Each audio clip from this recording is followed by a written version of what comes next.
13 নম্বর অঙ্কের ক এর সমাধান করে দেখাবো। 13 ক দেওয়া আছে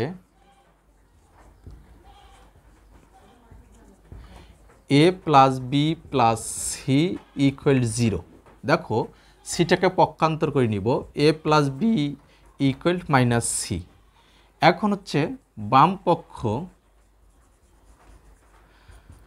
এ cube plus B cube plus C Q.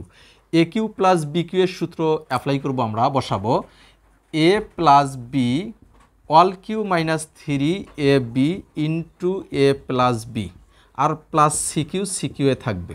এখন মান বসাও, এ প্লাস বি মান কি মাইনাস সি, এই মাইনাস সি তার উপরে কিপ আছে, কিপ দিব minus 3 A B, R A plus বির মান কি ওই মাইনাস সি ইন্টু অবস্থায় আছে, ইন্টু রেখো সি কিউ এ থাকবে। এখন মাইনাসের উপর পাওয়ার বিজোড়, অর্থাৎ মাইনাস সি কিউ মাইনাস মাইনাসে plus 3 A B C plus C cube. এই plus C cube minus C cube cancel, কী থাকতেছে এ 3 এ বি সি, এটাই হচ্ছে ডান পক্ষ দেখানো হলো।